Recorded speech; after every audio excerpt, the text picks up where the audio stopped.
Thank you for viewing this webinar. My colleagues Jeff Regensberger, Aaron Kelsey, and myself, Ann Kennedy, will be presenting about Guiding Ohio Online.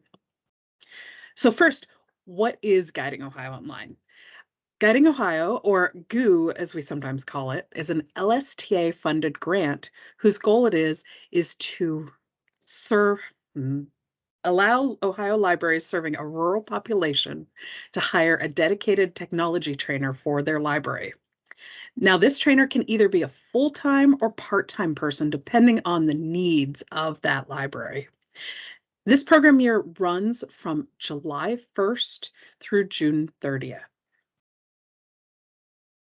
Today, we will be talking about a brief history of the GOO program, then an overview of the current program, how your library can apply, and what the timeline for the process looks like. The GOO program was begun in program year 2014 to 2015 as an AmeriCorps program and continued as such for the next 3 years. Partnering with AmeriCorps was a fantastic way to get this program off the ground, but it did have some challenges and limitations. We at the State Library assessed the overall program and decided to make some changes. Beginning in the program year 2017-2018, we then moved into an LSTA-funded program. And since that time, 46 libraries have actually participated in the LSTA-funded program, and some of these libraries have been repeats. So let's talk about the benefits of the GOO program. First, it's cost-effective staffing solution for your library. Essentially, you're getting a staff member for a quarter of the normal cost. Second, you're able to have a dedicated trainer on staff to answer all of those different technology questions. Many of you know how quickly a patron's technology question can expand to a 45-minute instructional session. Having a GOO trainer on staff can allow your current staff members to focus on their primary tasks. And finally, this program allows you to try a new service or program to assess a need that was amplified by the COVID-19 pandemic. As I referenced before, the AmeriCorps program was somewhat limited. During that partnership, there were strict rules for what the member could and could not do in the library. AmeriCorps was focused on serving working-aged adults and assisting with workforce skill building. Programs for teens and kids were not part of the scope. So when we were brainstorming how to improve GOO, we really wanted to help all age groups. So now GOO digital literacy trainers can provide programming for all ages in your library. Additionally, we understand that sometimes a digital literacy trainer might have to do something like answer a phone, briefly cover a desk. As long as your technology trainer's focus remains on technology training, we at the State Library are okay with them assisting other staff members in a pinch. Under the GOO program, the digital literacy trainer is essentially a contract employee of the library. You'll write a contract with the trainer for their services, and keep in mind that your trainer is paid for the time that they work. They will not earn benefits, vacation, or sick time, nor will they have OPERS withheld. Your trainer won't have any taxes withheld from their paycheck, so they will also need to fill out a 1099 form for their taxes. So please keep this in mind when you set their wage. Well, thank you so much, Anne. As Anne mentioned, my name is Jeff Regensberger. I'm the LSTA coordinator here at the State Library of Ohio, and I'm going to talk a little bit about the budget side of things. For this program, the GOO grant will pay 75% of the cost of the program, and your library will be expected to match 25%. The LSTA funds are distributed in quarterly installments after your quarterly reports are turned in and approved. One thing that we at the State Library love to see is partnerships between libraries.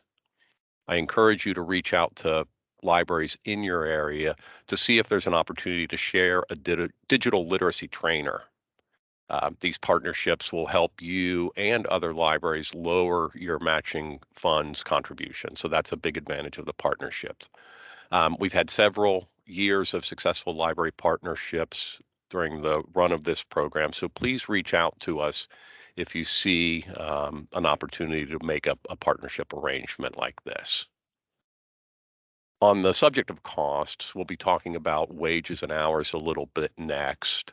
Um, Applying libraries typically select a wage between $13 an hour and $18 an hour.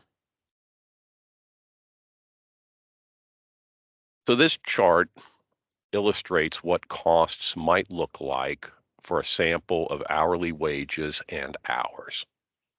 For instance, if your library hires a trainer and anticipates they'll work 15 hours per week or roughly 780 hours for the year at $13 an hour, the total project cost would be $10,400. In that case, the LSTA grant award would be 7,605, and your library's 25% match would be 2,535. Similarly, if you hire a trainer and anticipate they'll work 35 hours per week or 1,820 hours for the year at $17 per hour, the total project cost would be $30,940. In that instance, the LSTA grant award would cover 75% of that, or $23,205, and your library's 25% match would be $7,735. So obviously, the more you spend, the higher your wage, the more hours you use, the more you can expect your local match to go up. The state library, as Ann alluded to, does not require the trainer work a certain number of hours to determine part-time or full-time, and your trainer should simply work the number of hours per week that works for your library. This program does have some ebb and flow, but for planning purposes and for the purposes of budgeting and scheduling and programming, this chart should prove helpful. And I believe Aaron has the next slide. Aaron? Hello, thanks, Jeff. So I'm going to talk a little bit about the application process and what to expect. So the format of the GU application is all online, and you can find that on the link below or on the slide. So you can take a look at the questions before you begin your application. And because of the nature of the application, you do have to complete it all in one sitting. So we definitely recommend taking a look at the questions, maybe crafting your answers in a Word document, and then kind of being ready to copy that into the application when you're ready to submit everything. So for the application does ask a few questions. So for current sites, you can share your success stories and what you've learned along the way. This is an opportunity to share how your library was innovative or creative in providing digital literacy and technology to help your community. And for current sites, and sites who've maybe been a GU member for a while, this is your chance to really look at how the program has evolved, what new stories you want to add, or there's so many touching success stories that come up when you're helping people with technology. Or introducing technology to your community. So sharing some of those stories and some of your positive statistics are always a great way to showcase the program and what you plan to do for the following year. So it's also an opportunity to share how a need became apparent or amplified or continues to be amplified from the pandemic. We're still kind of in the middle of how the ripple effects of the pandemic and what people's needs are and how their habits are changing and evolving. So you can include that as well. And so how can the digital literacy trainer fill that need? And keep in mind, as we all know, program numbers don't always define the success or positive impact on a community. Um, so in the new sites, you can share, what needs became apparent and how your digital literacy trainer could fill that need. And then when crafting your answers, don't assume that those who would be reviewing the application knows your program acronyms or library jargon or community acronyms.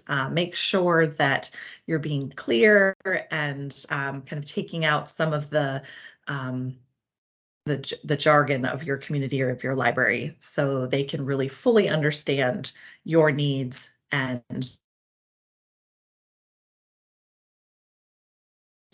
your so you can view the questions, like I said, on the State Library's website. And there's also some supplementary documents that you'll have to include. So you'll download the proposed budget form and your signature form, and you'll need to upload the budget and signature forms when you submit your application. And then on the application, you'll indicate your trainer's pay rate and the hours that they will work. One important thing to note is that you must, like I said, you got to complete that application in one sitting. So planning ahead and making sure you're ready to do that is important. And just a reminder, if you're a new site or a current site, we do accept drafts that we will review and give you some tips or considerations for edits before you submit your final application. So if you want to do that, we recommend submitting application drafts through March 13th. And we strongly suggest you do. It's a great way to kind of get that feedback and make your application even stronger. We want everybody to succeed and we want everybody to have a strong application. So submitting a draft is a great way to hone in on your grant writing skills and then also get that feedback that'll be important for submitting application. Right. So true. So true. Oh, thank you so much, hand it Erin. back to Jeff. Thanks, Erin. Go forward. Erin alluded to the budget and the budget form that you'll be expected to complete and fill out and upload when you submit your application. And I wanted to talk a little bit about the line items that you're going to see on this proposed budget form. The first line is for the contract amount. That's basically how much your trainer will be paid. That will be the hourly rate you'll be paying them multiplied by the number of hours you expect your trainer to work during the duration of the grant. Remember, these contract costs do not include OPERS, healthcare, benefits, or paid time off. This is contract work and is simply hours worked multiplied by the hourly rate. The second line that you'll see on the budget form is for travel or mileage. If you're expecting your trainer to travel between locations or attend outreach events off-site, consider including mileage in your proposed budget. The next line on the proposed budget is for services. Proposed costs that you would include here might be for costs associated with a background check. If you have a third party company that's doing payroll processing, that would be a service. Any professionally printed marketing materials that you have to contract for or do outside of the library, those would fall under services as well. And the last line on the proposed budget is for supplies. If you anticipate having to purchase additional supplies or materials to support this initiative, you'd include those here. And finally, if you're planning on sending your trainer to a continuing education opportunity like webinars or workshops or conferences, make sure you include those in your budget and under the appropriate categories as well. Obviously, we recognize that proposed budgets don't always match reality, but we do hope that applicants will be as thorough and as accurate as possible when estimating costs.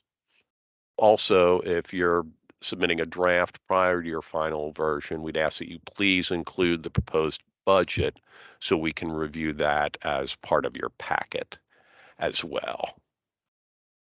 And did you have the next slide? Or Aaron? I can't remember. Or did I? I think you are up. More Okay. tips. Oh, okay. Yes. More tips for budget applications. Thank you. Um, First, please know, I mean, you'll look at the application or the budget, proposed budget, and it'll look like a lot. Know that you are not required to have funds in each budget category. If you're a single library location and your trainer isn't going to be traveling, you don't need to include mileage. If you're not going to buy any supplies, if you're not contracting any services, you don't need anything in there. Um, Second, if you have a technology trainer or an IT staff person on staff, it might be a good idea to check with them and ask about what technology supplies might be needed to support the program. If you don't have such a person or you're a brand new site, it can be helpful to talk to the frontline staff to find out what technology might be needed or helpful for a trainer who's coming into this position. Can I hand it over now?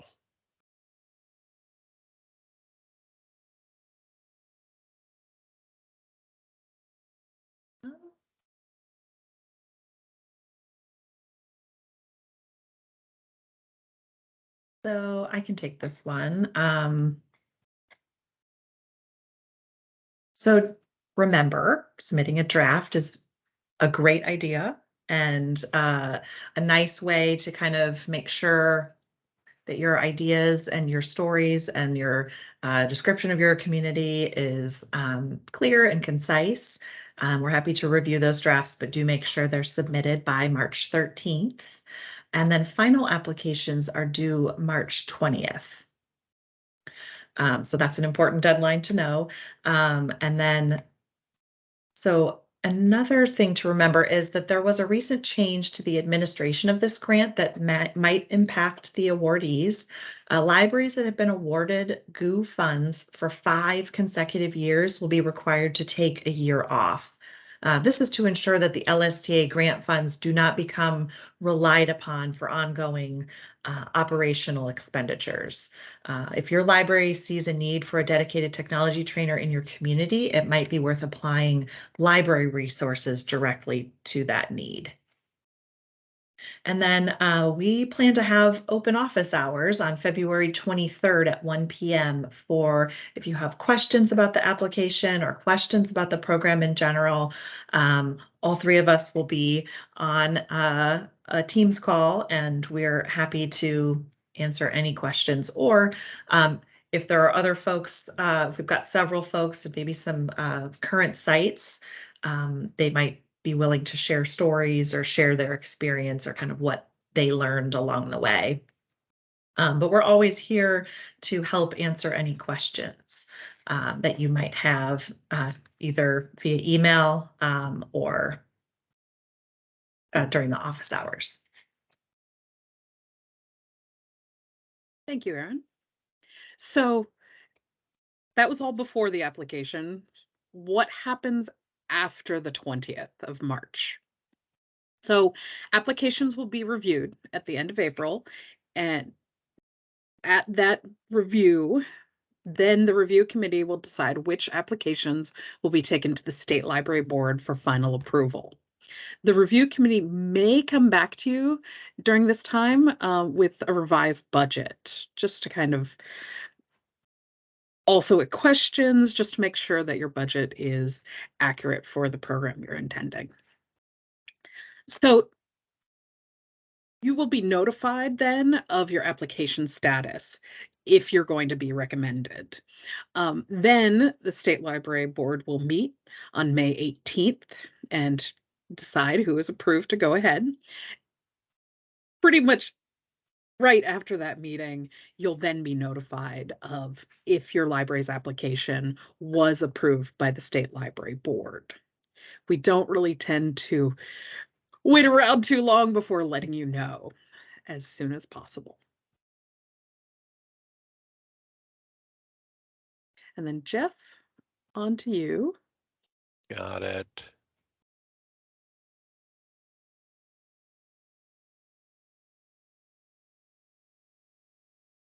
So, you would receive obviously a contract from the State Library of Ohio if you're awarded, and the first installment of the grant will be sent when the term begins. Um, Remember, do not encumber any funds until after July 1st. This means that you can't spend any money, federal money or local match money, and you can't have any purchase orders dated prior to July 1st. We'd ask too that after you get the award announcement that you become familiar with the reporting requirements. This grant does have a fair amount of reporting in terms of quarterly reports that are both narrative and financial. So we'd ask that you take a look at the reporting documents and the reporting schedule. After you're officially approved as well, you should start looking for your trainer. Um, Begin crafting that job description that you'd like to advertise and create or modify any existing contract you might have, and begin looking at how you're going to market and promote the positions. We do have examples of a contract and job description, but obviously make sure that you customize any of that language and description to best suit your library and what you're trying to do. From our perspective and the perspective of making sure all the grant funds get expended, it's really ideal to have your trainer sort of in place and ready to go at that July 1st program start date. And yes. And so after July 1st, they can start working. Um, Start your programming, implement those program ideas, and also start gathering your statistical information for those quarterly financial and narrative reports that Jeff mentioned. We really recommend that your project coordinator or the supervisor of the digital literacy trainer set up regular touch base meetings with the trainer and your fiscal agent, just to make sure that the report process is a smooth one and that everybody is on the same page. These meetings can either be a formal scheduled sit down, or it could be a, hey, we're going to check in once a day, every week, whenever. But like I said, we do recommend that you all talk a lot during this process. And if you're partnering with any libraries, please meet regularly with your partners just to make sure, once again, that everybody is on the same page. Yeah, things that we've learned along the way or what we've heard from libraries is that when there is regular communication, things run much smoother, or just building that into the process and the relationship that you have with that digital literacy trainer. You just right off the bat, you're meeting weekly or monthly, whatever you decide. And if you have a library partner that you're working with, just setting up those regular communications. Because sure enough, when there isn't communication, then it kind of sets everything behind. That's when confusion can happen. And then your reports are harder to write. And we want those to not be so hard to write for you. um, so after July 1st, we'll continue on here. You will be required to submit financial and narrative reports, as Anne and Jeff both mentioned. And I'll remind you all again to familiarize yourself with those reporting requirements because they are extensive. And again, I think if you have it set up where those statistics, those narrative reports, or those narrative stories that you want to capture in the report, if you've got a system or a document in place that your trainer can just put that information right in there, then you're not kind of trying to look back, weeks prior or the quarter prior to try and find those numbers. So I think sites have used like shared Google documents or Microsoft documents where all of that information can be inputted and then copied into a report. But the due dates are on the slide here, so they will be quarterly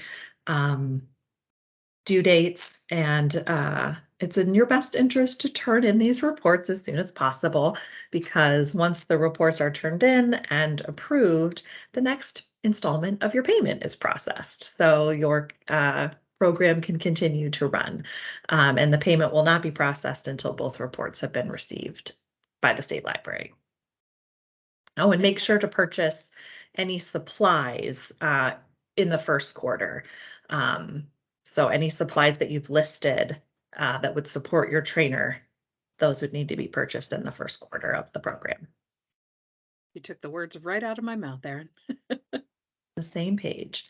That is all that we have for you today. If you have any further questions, don't hesitate to ask. We've got Ann Kennedy's email here on the slide and the LSTA email for funding related questions, or when you are ready to submit your draft, which I will say again, recommend that you submit a draft. And the deadline for submitting drafts is March 13th. You can send them before March 13th. That is okay. But by March 13th. So we have that week prior to the application deadline to get you back some feedback, so you have time to make adjustments if necessary and then submit on time. Thank you for viewing this webinar today, and please contact us with questions, and the office hours will be coming up in February, so consider attending that if you have other questions or just want to talk about your ideas for the program or your application. Thank you so much. Thank you, everybody.